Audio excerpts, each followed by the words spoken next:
Yo, what's good with y'all? In today's video, I'm about to show you guys how to make a purchase system. Before I get into this video, um, I oh shit, actually, the last time I checked, right? The last time I checked, I was at 699 subscribers. So I was gonna say like I'm a pre-thank you guys like beforehand, but I just checked and I'm at 700. So yeah, by the time you guys are watching this, I literally just pressed enter. Like as I'm speaking right now, I literally just pressed enter for my 700 subscriber announcement and stuff like that.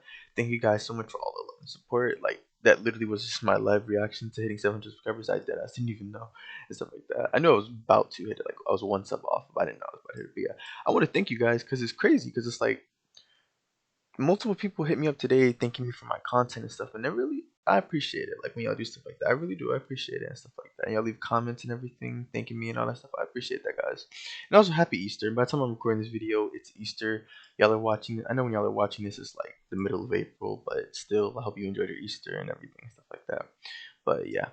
But anyway, let's get into the purchase video because I kept y'all waiting for a hot minute. Okay, so first things first, you guys are gonna want to what's it called? I was doing this glitch. I hate this. I don't know if this happens to y'all, but like, kind of glitches my cursor. It doesn't really do that much aside making me not being able to select things, but it just kind of bothers me. So that's kind of how you fix it. But anyway, so first things first, you guys want to set up data store, right? If you don't know how to set up data stores, like enable data stores via game settings, I'll have a video linked at the end and stuff like that. If you guys still need help with that, of course, just leave a comment down below and I got y'all, right? Okay, so let's go ahead and insert a tool into server storage, right? So pretty much the way this system is going to work, right? We're going to have a part. We're also going to insert a part into workspace, right? And we're going to, of course, make sure it is anchored. And we're going to insert a click detector into said part, right? Y'all can name the part item. We'll call it item giver, right? So the way this part is going to work is pretty much when the player clicks it, right?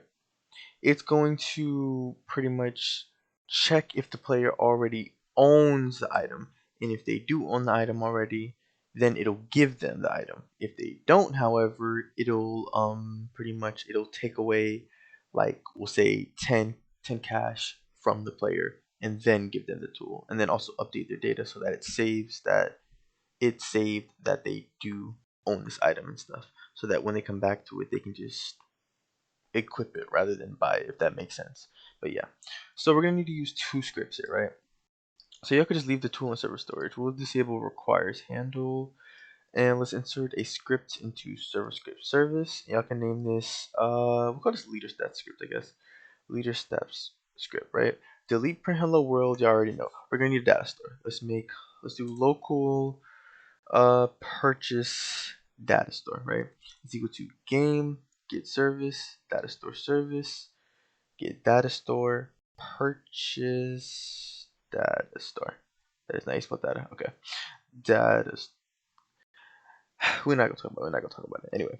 So yeah, purchase data store, right? Then we're gonna skip 2 lines by pressing enter twice, right? And then we're going to go ahead and we'll say put our stats together. Let's do game.Players.PlayerAdded connect function in parentheses put plr, which is short for the player who's joining. Then I'm going to do local leaderstats is equal to instance.new folder. We're going to parent this to the player. Then do leaderstats.Name is of course equal to leaderstats. Then we're going to do local cache is equal to instance.new NumberValue. Then parent this to leaderstats. Then of course we're going to make sure the name is cache, right? We're going to set the values and stuff like later on when we're checking if the player has data. So y'all don't need to worry about that this exact moment. But yeah, so then we're going to make one more variable. We're going to do local owned, let's say tool1 is equal to instance.new, and we're going to make a bool value this time. So bool value, but once again parented to leader stats, right? And we are going to make sure the name is the same as we have it on the script. There we go, right? So then we're going to go ahead and get the data, right? Of course, as usual, I will show you guys how to do it with the pcall and stuff like that. If you guys want to learn exactly how you should be setting up your data stores, I have a video for that linked at the end and stuff where I thoroughly detail it, but here's an efficient way to have your data stores. So it's kind of like a 2-in-1 video in a way. So yeah, let's do local success is comma, error message is equal to pcall function, close parentheses, then enter. And then we're going to get the player's data. So we're going to say local data is equal to PurchaseDatastore, GetAsync. Then we're gonna do player.UserId, because that's how we're gonna save our data. You guys can do usernames and stuff. I would not recommend usernames or display names at all, because it's like a person can literally change their display username whenever. It's literally the most efficient way is literally just to use the player's user ID. It's the most efficient, because obviously you can't change your user ID. So yeah. But anyway, so we're gonna get the player's data, right? So we're gonna say if data, right? If the player has data, then we're going to set the values accordingly, right? So if there's data detected, then we're going to say Cash.Value is equal to data1, the first value we have within the data store, I guess we'll say. And then we will say OwnedTool1.Value is equal to data2, the second value we have, right? So pretty much for here, it'll obviously be a number. For here, it's either true or false, but by default, we want it to be false. And then we're going to have an else statement, right? Which pretty much means if there is no data, right? Then we're going to do Cash.Value 0 and OwnedTool.Value is false. Because by default, you obviously wouldn't want players to own things unless it's like the starter car, the starter gun, like the starting weapon that you just want to give out for free or something. Then yeah. But anyway, yeah. Then we're gonna come on the outs. Pause. We are going to go on the outside. I think like right here. Yeah. Then do while not success. Then we're literally just gonna copy this.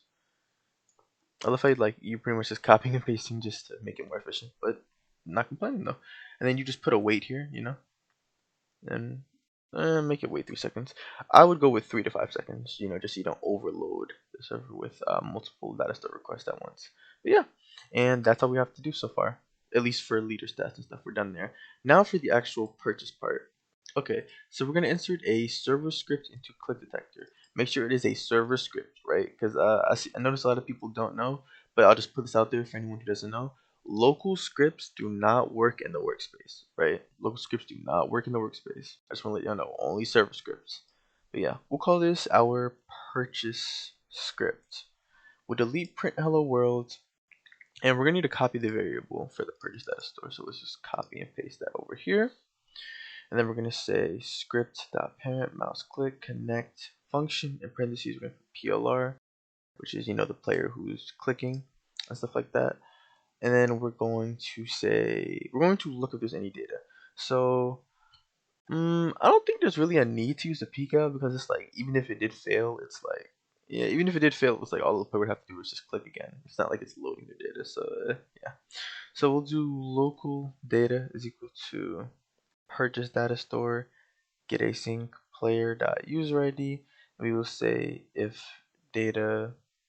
Actually, no. Let's do this first. If data, then if data, not one. If data 2 is equal to true, right? Yeah. If data 2 is equal to true, we are going to also need another variable up here. I actually forgot to put this in first. Yeah, we're gonna say local tool1 is equal to game.serverstorage.tool, right? We're going to clone this over. We're going to say pretty much this is saying that the player already owns it if the value is true. So we are going to do local tool1 clone. It's equal to tool1 clone. Then we're going to parent it to the player's backpack, and boom, just like that, they have it. All right.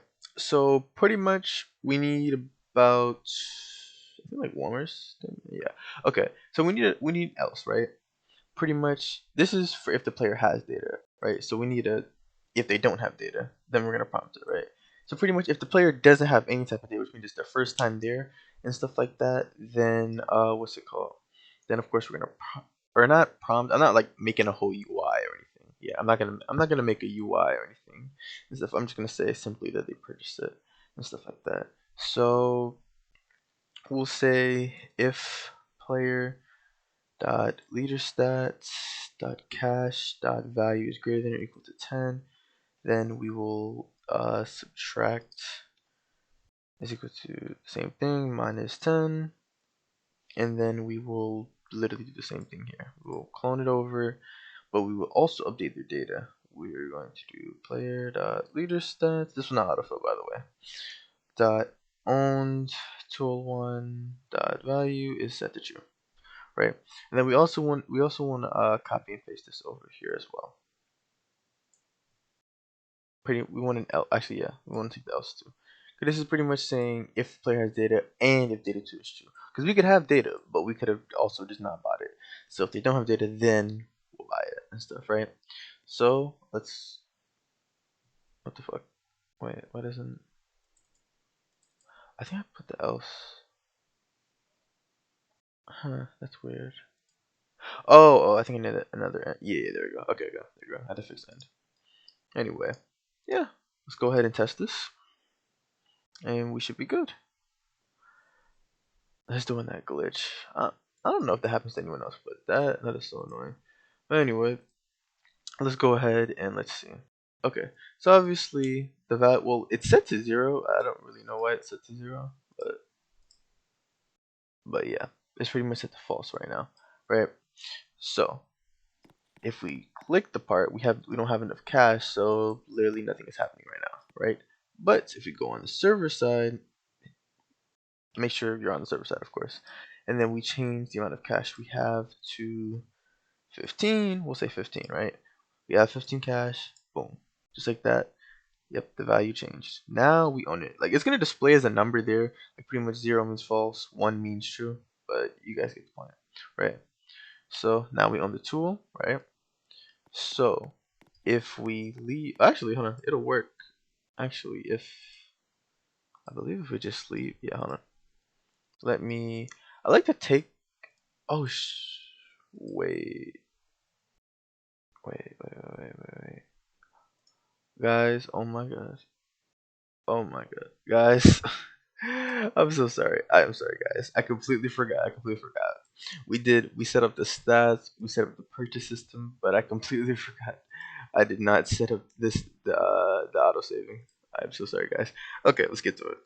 So go back to the Leaderstats Script. We're gonna do game.Players.PlayerAdded colon connect function in parentheses plr, right? And then we're simply going to do the same thing as we did above. We're gonna do local success, comma, error message is equal to pcall function, close parentheses, boom. Then we're gonna say local data table is equal to a table, right? And we're gonna say table dot insert data table, then insert our values. Make sure it's in the order that you guys set it up here. So we're gonna do player.leaderstats, this will not autofill, by the way, .cash.value. Y'all can really just copy and paste this for down here, and then we will say .ownedTool1.Value, right?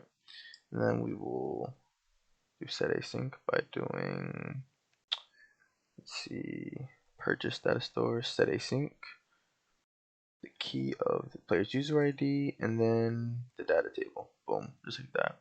We will say print data saved, right? And then lastly, we will put it in a while loop while not success.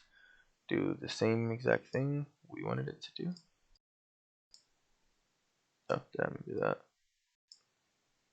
Meant to do this. We will paste this over here.